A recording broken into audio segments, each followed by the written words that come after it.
Welcome to Bold Speak. I'm Anthony Creedon. Thanks so much for joining us as we continue through this ongoing series, Reclamation Church, as today we talk about the church as universal. But before we get too far into that, I do want to make a note about the ideas that we're going to be discussing today with the universality of the church. To best understand those, we have to have a solid grasp on the ideas of church and religion and the mission of Christianity. So in order to best understand those, I would like to make a suggestion, if you're just joining us, to make sure you go back and watch the first 4 videos of this series to get a solid foundation and grounding as to what we're talking about. All right, so that being said, let's talk a little bit about what it means for the church to be universal. When we talk about the universality of the church, what we're saying is that the church is larger, much larger than what we tend to think of in the local body of believers. That is to say, that the church is universal doesn't carry with it a lot of the same boundaries that can become stumbling blocks when we think about the church as an institution. Within an institution, there's always sort of an eye as to what's best for the institution. And it's because there's that significant shift in thinking to kind of preserve the institution that we can sometimes get ourselves in a little bit of trouble when we think about religion and some of the stumbling blocks associated with seeing religion as these sort of laws and rules and the negative ideas we talked about in our second lesson. So in order to avoid some of those pitfalls, we have to make sure that we have a proper understanding of how the institutional church has an effect on the way that we see the church as universal. Let's assume for a moment, by example, let's assume for a moment that the church is an institution, right? We talked about that it's not. There's not an institution of the church. The church is the people. But let's assume that it is. If the church is an institution, then the church carries with it this concern for its own preservation. In other words, any decision or new information that comes in, new members, new cultural concepts, are all put through a filter of thinking through each as to whether or not they carry some sort of potential threat or danger to the institution. Now, the reason for this is because if the church is an institution, it carries a kind of a dual purpose, 2 priorities that are equal and operate side by side. The first is the mission of the Christian church, but the second is the protection and preservation of the institution. Now, this is where things can get kind of tricky, because what happens when a move in the direction of accomplishing the mission also simultaneously poses some potential threats to the institution? How do you navigate some of those things? Let me give you an example of this. Let's say that your congregation begins a ministry to the homeless population in your community. Now, let's say that ministry that it begins becomes very popular and homeless people are attracted to it, and you're doing a lot of good ministry and communication of the gospel there. And as you're doing that, the people in the community start to see what you're doing, and they're attracted and want to know what you as a congregation are doing, how you're showing the love of Christ amongst the people. As all of this happens, your congregation starts to grow. Now, as it grows, what you're also welcoming in is diversity, right? Homeless people start to come and worship with you on Sunday mornings. So you have a broad community that's now joining you for worship and joining what the congregation's doing. That comes with a diversity of ideas, ethnicities, cultural concepts. And with all of that, there is change. And that change can sometimes make us as Christians a little uncomfortable. And I think it's important to stop and sort of evaluate why. Why is change such an uncomfortable premise for us? Maybe it has to do with the fact that we see the church as an institution, and change threatens the institution because we no longer operate by safe patterns. And so I think there's some thought that has to go into, if the church is universal, what does that mean for how we live out the life that God has called us to be as his people and as his ambassadors? Now, Paul addresses the universality of the church in his letter to the Ephesians. In Ephesians 4, he says this. Again, this is the English Standard Version of the Bible. All right? So this is Ephesians chapter 4, verses 1 to 6. I therefore, a prisoner for the Lord, urge you to walk in a manner worthy of the calling to which you have been called, with all humility and gentleness, with patience, bearing with one another in love, eager to maintain the unity of the Spirit in the bond of peace. There is one body and one Spirit, just as you were called to the one hope that belongs to your call, one Lord, one faith, one baptism, one God and Father of all, who is over all and through all and in all.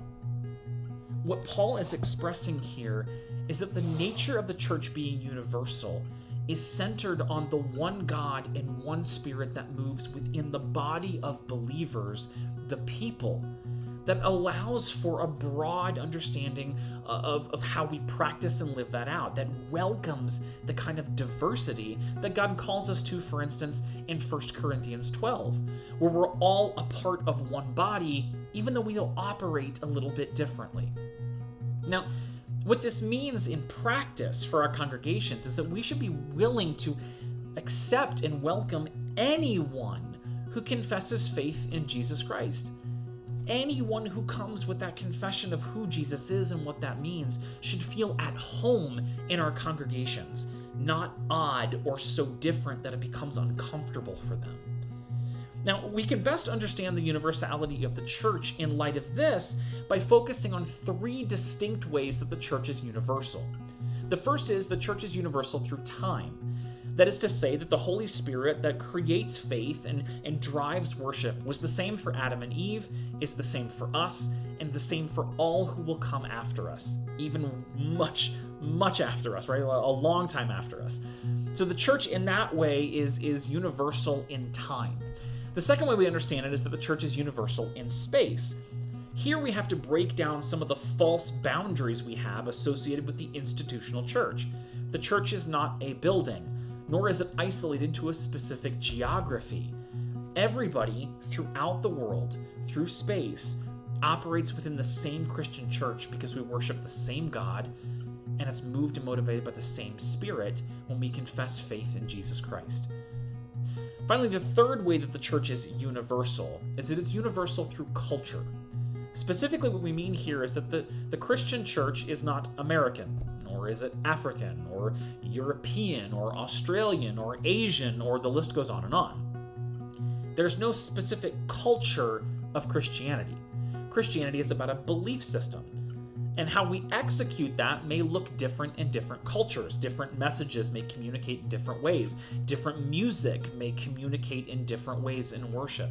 We have to appreciate the variance in cultures while standing firm on the same message that we share of Jesus Christ and his work of salvation. So the church spans these three areas: time, space, and culture, and none of those things bind us in any way. Now, with that being said, there's a lot of places we could go from there, but specifically I want to focus on the nature of diversity. And here's the question I want to put in front of you. Does your congregation, do the body of believers, do you appreciate the diversity of the body as a result of its universality? In other words, do we welcome new ideas? Do we welcome opportunities to engage in dialogue and think about how we practice things?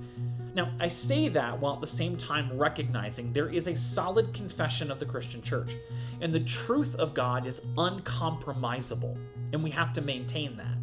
But that doesn't mean that we have that we lack in any way some freedom within the Christian church. We have a lot of freedom in practice and expression as to how we teach and live out the gospel in the lives of others.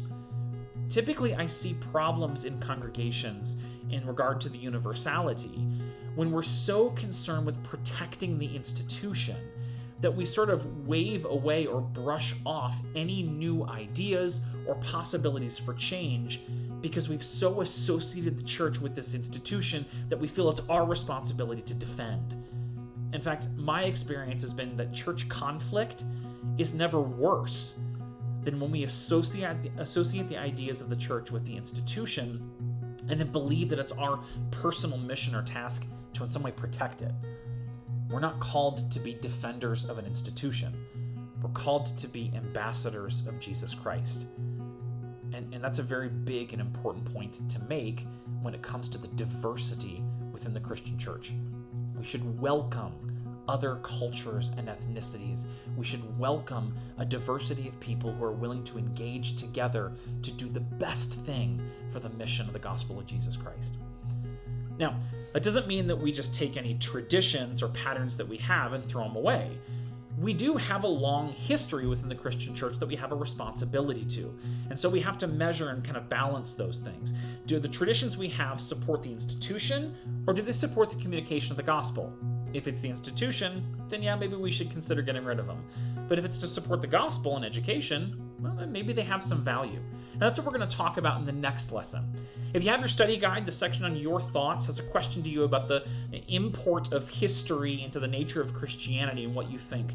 Make sure you jot some notes down there. Just think about what that means. If you want to make that comment down below so that we can engage you in that conversation, we'd love that. If you don't yet have the study guide and you want to follow along and get those questions, you can do that on our website, www.theboldspeak.com. Go to our shop. It's only $3. That goes to support the ministry, and that covers this entire Reclamation Church series. As always, you can also follow us on all our social media, Facebook, Twitter, and Instagram.